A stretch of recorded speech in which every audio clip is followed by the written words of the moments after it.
Donc, d'abord, nous nous excusons parce que nous sommes en ligne avec l'Assemblée des Saints à Cologne. Alors, comme nous avons des frères allemands là-bas, donc, c'est pourquoi tous les autres, en Lingala, on a interprété en allemand. Maintenant que nous avons fini avec eux, donc nous revenons vers vous.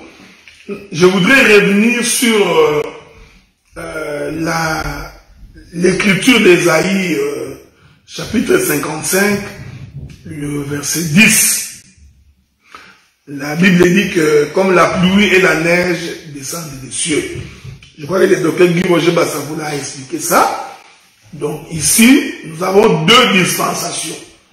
Nous avons la dispensation de la pluie et la dispensation de la neige. Amen.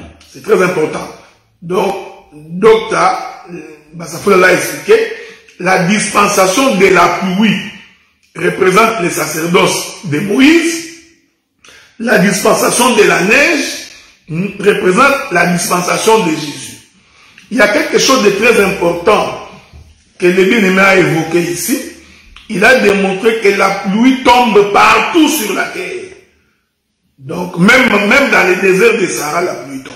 Ne vous en faites pas. Sauf que c'est quand même rare, mais ça tombe quand même. Pour dire que la loi de Moïse est donnée à tout le monde.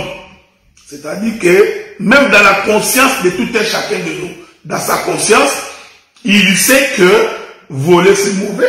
Amen. Prendre la femme d'autrui c'est mauvais. Mentir c'est mauvais. Donc c'est ça la pluie. C'est ça la dispensation de la pluie qui tombe partout. Dans la nature, nous constatons malheureusement que la neige ne tombe pas partout. Amen. Donc la neige a des contrées où elle tombe. C'est pour démontrer que le Seigneur Jésus-Christ n'a pas été donné partout. Amen. Donc, il y a des coins spécifiques où Jésus-Christ, comme la neige, voyez-vous, est en train de nous sauver.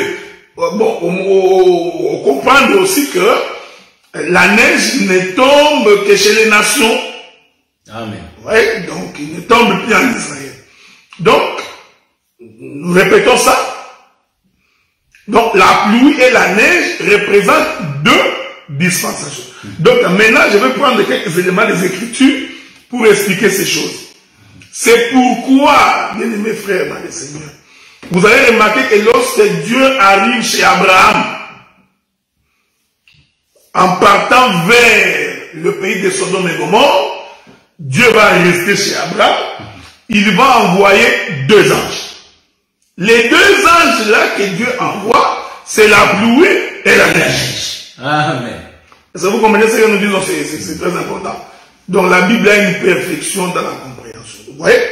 Donc, les deux là que Dieu a envoyés, c'est ça la pluie et la neige. Je prends un autre témoin. Les jours où Israël combattait Amalek, comme le combat était très difficile, Moïse va monter sur la montagne, sur une colline, il va s'asseoir sur un rocher. L'Écriture dit, Moïse va être soutenu par Aaron et Hur. Donc tu comprends que Aaron et Hur représentent la pluie et la neige. Envoyé par le ciel. Envoyé par le ciel qui est représenté par Moïse. Vous voyez bien aimé dans le Seigneur, ça c'est la perfection des Écritures. Donc c'est pourquoi nous vous avions appelé à croire à cet évangile. Nous vous disons de croire à cet évangile parce que c'est ça le vrai. Nous n'avons cherché rien d'autre chez vous que la connaissance de Christ. Quand nous vous prêchons, frère, nous ne prêchons pas pour savoir qu'est-ce qui se passe dans ta chambre. Ça ne nous intéresse pas. Qu'est-ce que tu fais dans ton travail? Ça ne nous intéresse pas. Ce qui nous intéresse, c'est vous présenter la personne de Christ. C'est ça la prédication. C'est ça l'évangile que nous portons. C'est ça l'évangile éternel. C'est-à-dire, ne vous enseignez que la personne de Christ. La Bible dit que dans tout Israël, Saoul était l'homme le plus géant en taille. Tout Israël était petit. Donc Saoul était plus géant. Donc c'est une façon de dire que quand nous nous assemblons, nous devons tous disparaître. Amen. Nous devons tous être des petits. La seule personne qu'on doit élever parce qu'il est plus grand de taille que tout le monde, c'est Saoul. Or Saoul ici, c'est le Seigneur Jésus-Christ. Donc, Guy Roger vous a dit ceci, que la pluie ne donne pas la vie. Faites attention, hein. Il n'est pas dit quand il dit la pluie, que partout tu vois la pluie, que c'est la même chose. Non. C'est seulement cette autoroute. Exactement. Voilà. Donc, la pluie ne donne pas la vie. Il a typifié la pluie par le sacerdoce de Moïse, lequel sacerdoce ne donne pas la pluie. En d'autres termes, la pluie est ténèbres, Amen. La neige est lumière. Voilà. C'est beaucoup à la loi et au témoignage. La loi est ténébreuse, le témoignage est lumière. Oui, ce sont les deux envoyés. Je reviens dans le pays d'Égypte. Parce que ça là, nous répétons tantôt d'une manière, tantôt d'une autre. Si tu ne comprends pas, c'est que Dieu ne t'a pas appelé à ces choses. Mais nous répétons pour que tu comprennes. C'est ça là, c'est pourquoi Dieu a créé les ruminants. Les ruminants, ils répètent, toujours dans les soucis que le peuple comprenne. Amen. Bien aimé, quand nous prêchons, c'est toujours dans les soucis que vous compreniez les choses de Dieu. Nous ne prêchons pas pour vous ridiculiser. On ne prêche pas pour humilier quelqu'un. Non. Nous prêchons pour que vous parveniez à la connaissance. Amen. Et lorsque vous parvenez à cette connaissance, la gloire est revenue au Seigneur. Je vais répéter ça d'une autre manière. Quand Dieu frappe le pays d'Égypte des ténèbres, l'Écriture dit, la colonne était d'un côté ténèbres, d'autre côté lumière. Amen. Donc la colonne séparée en deux, c'est la pluie et la neige. Ça j'aime. Voyez, mais, Amen. Donc, ouais. Donc, la colonne de nuée qui était ténèbres représente les sacerdoces de Moïse, représente la pluie. Tous ceux qui sont dans les ténèbres sont dans les noirs. Et il y a une partie qu'on appelle la partie lumière. Donc, il y a toujours des inspirations qui me viennent quand je prêche comme ça. Amen. Donc, la pluie et la neige représentent la face de Dieu et le dos de Dieu. Donc, vous avez remarqué ça? Donc, quand Dieu dit que la pluie et la neige descendent des cieux, en fait, Dieu voudrait dire, quand je descendrai, il y aura certains qui me verront des dos et d'autres qui me verront en face. Donc, parce que les dos de Dieu, c'est ça les ténèbres. C'est pourquoi quand Moïse a demandé, Dieu, fais-moi voir ta face, Dieu dit, tiens-toi au creux du rocher, je passerai et tu me verras. Quand Dieu passe, il prend sa main, il couvre le visage de Moïse. L'Écriture dit que Moïse vit Dieu des dos. Les dos de Dieu, c'est ce que le docteur Guy Roger appelait la pluie. C'est ça. C'est ça la loi, c'est ça le temps où Dieu, les ténèbres de Dieu. J'aime ça. Il est merveilleux. Regardez. Nous vous invitons à Lyon. Donc, ce week-end ici, le samedi et dimanche, nous sommes à Lyon. Donc, je viens avec le docteur Guy Roger Bassafoula, avec sa charmante épouse, Maman Rachel, la femme de l'ombre. Donc, vous comprenez? Donc, le sacerdoce de Moïse va donc représenter la pluie. Le sacerdoce de la grâce va représenter la neige. Or, la pluie, c'est le temps où Dieu se cache. C'est pourquoi 1 Chronique chapitre 6, à partir du verset 15, Salomon dit, l'Éternel Dieu daigne habiter l'obscurité. L'obscurité de Dieu là, c'est ça la pluie. Selon les livres d'Ésaïe. Faites attention, hein. Selon les livres d'Ésaïe. Et quand Dieu sort, c'est ça la neige. Voyez-vous? Donc, sur la montagne, nous allons voir Aaron et Hur. Je n'ai pas fini. Ne vous en faites pas. J'ai encore des témoins des Écritures. Je prends un autre témoin. Les enfants d'Israël arrivaient avant d'entrer dans le pays de Canaan. Moïse envoie les 12 espions. Ils vont explorer le pays. Ils y reviennent. En revenant, ils se scindent en deux groupes. Nous avions un groupe de 10 et un groupe de 2. Ça fait 2 groupes. Ok, faites attention. Les 10 vont dire à Moïse, nous avons exploré le pays. Le pays est riche. Nous avons trouvé qu'il coule le lait de miel. Mais la difficulté, c'est qu'on ne peut pas accéder. Parce qu'il y a des géants dans ce pays. Donc, les 10 ici ont attesté de l'incapacité d'accéder dans le royaume. Ils représentent le sacerdoce de Moïse. Ils représentent la pluie. Oyo soko comprendre que c'est pas de qui on a fait. N'est-ce pas bien? Parce que mon a tous auté, tout mon a tout Samuel, abunda que nous moi sina pas bête. Nous vous prêchons l'évangile, frère. Amen. Parce que c'est ce que nous voulons, c'est ce que nous recherchons chez vous.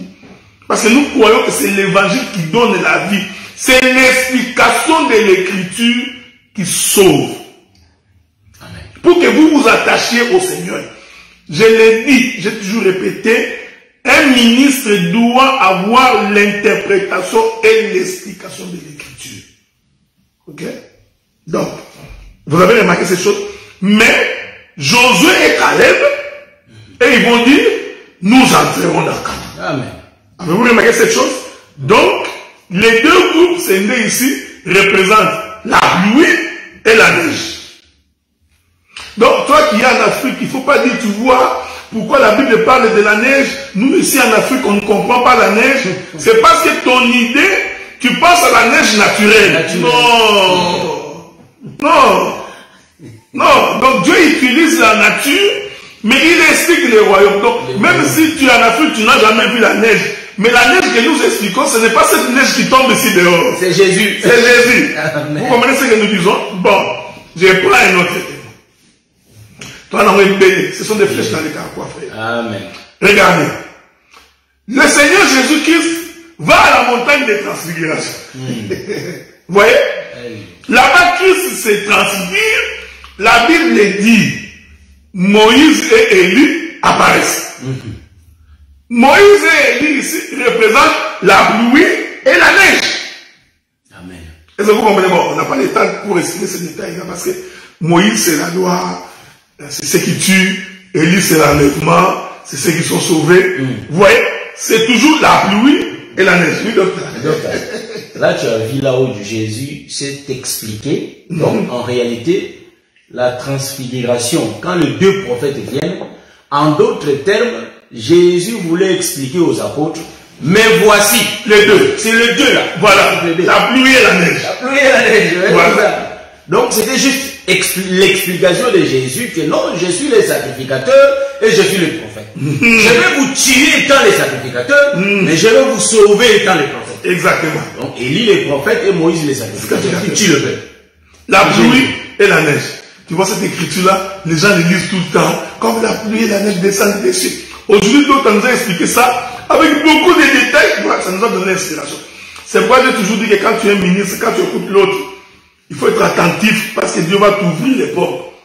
Il ne faut pas écouter l'autre avec l'esprit de Colombo pour aller chercher une erreur. Tu vois ici, il devait dire. Non, non. Ça, ce n'est pas la nature de Dieu. Je prends un autre témoin. Ne vous en faites pas. Les témoins, on en a beaucoup. Je prends un autre témoin. Jésus monte sur la croix. Ce n'est pas pour rien que Dieu fait ces choses. Il est fait avec raison. Jésus monte sur la croix. Nous allons avoir également deux brigands sur la croix. Faites attention. Les deux brigands ici, il ne faut pas les définir. Les brigands Angualima qui tuent les gens. Non. Ce n'est pas pour rien. D'ailleurs, la conversation qui s'est passée sur la croix, je ne sais pas qui était là-bas pour écouter ça. Parce qu'en tout cas, moi, à ma connaissance, je sais qu'ils étaient tellement élevés. Quand ils causaient là-bas, en tout cas, Matthieu n'était pas là-bas. Marc n'était pas là, Luc n'était pas là-bas. Donc, qui leur a dit ce qui s'est passé sur la croix? Nous croyons que c'est Dieu qui a inspiré l'écriture. Amen. Mais ces deux brigands-là représentent aussi des dispensations. Un des brigands qui n'avait pas cru représente la pluie, oui, et l'autre brigand qui avait cru représente la neige. J'étais salué, ma bien-aimée Saint-Lucia, Moïse. Remarquez cette chose. Est-ce que vous comprenez? Donc, je prends encore un autre témoin. J'aime beaucoup les témoins. Amen. Regardez. Quand Jésus voulut envoyer les disciples, l'Écriture dit, il les envoya 2 à 2. Ce n'est pas pour rien. Il les envoie 2 à 2. Parce que les 2 à 2 là représentent la pluie et la neige. Je voudrais finir mon bien-aimé docteur en nous exhortant. Pétion n'a pas bête à moi, c'est ça, moi, vrai. Donc, ce que nous voulions dire, c'est que sans l'écriture et son explication, tu ne prêches pas l'évangile. Donc, tout prédicateur, quand il prend la Bible, il faut qu'il soit à même de prendre d'abord les songes, qui est une dispensation. C'est la dispensation de la loi, c'est la dispensation de la condamnation. Il prend, ensuite, il donne l'interprétation de l'écriture. Voyez-vous? Le bien-aimé docteur Guy Roger Bassafoula dit quelque chose d'extraordinaire. Il nous a fait remarquer qu'en réalité, dans la neige, il y a la pluie. Amen. Tu vois? Donc la neige renferme et l'eau et la neige. C'est pour dire que Jésus-Christ est l'accomplissement de la loi. En Jésus, nous y retrouvons et la loi et les témoignages. Donc c'est deux choses. Voilà, bien aimé dans le Seigneur, avant de remettre le micro à mon bien-aimé docteur Guy Roger Bassafoula, donc je suis bel et bien arrivé en Europe. Je salue tous les saints du Canada, que Dieu vous bénisse. Donc vous qui êtes à Gatineau, vous qui êtes à Montréal, à Toronto, que le Seigneur vous garde. Nous sommes ici pour une mission, servir le Seigneur. On n'est pas venu ici pour collecter l'argent. On n'est pas venu ici pour faire du commerce. On n'est pas venu ici pour se faire prévaloir.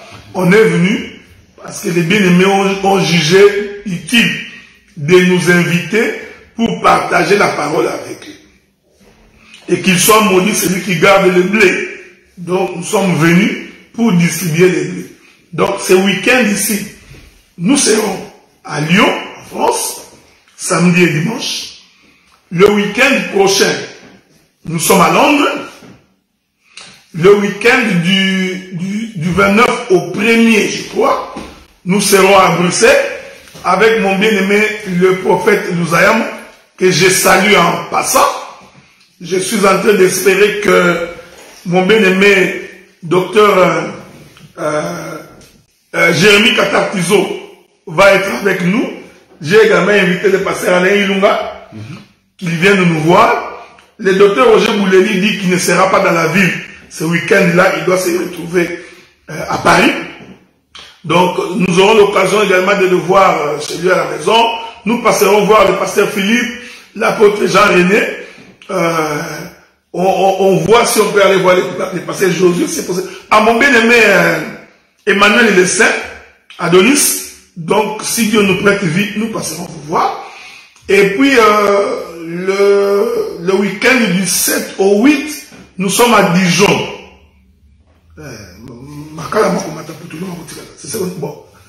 C'est une expression. Nous serons à Dijon. Que le Seigneur vous bénisse, bien aimé docteur. Tu as la parole. Nous bénissons le Seigneur pour l'enseignement de notre bien-aimé le docteur Adela. Comme je vous avais dit que non, on était avec l'église. Et quand on a fini, on a bien pris soin de vous. Et par la grâce de Dieu, on va chanter. Il a donné beaucoup de témoins, et sur place, vous allez remarquer qu'il y a eu la répétition de Moïse. On a vu Jean-Baptiste et Jésus lui-même. Voyez-vous, Jean-Baptiste qui était la pluie et Jésus était la neige. Voyez, donc quand la neige vient, il efface la pluie. Parce que dans la neige, il y a la pluie. Voyez-vous ça? C'est pourquoi il faut que Jean-Baptiste s'efface. Voilà. Et que Jésus apparaisse. C'est ça. Il faut qu'il diminue et que Jésus apparaisse. Voilà, c'est ça. Donc Jésus, c'est la neige.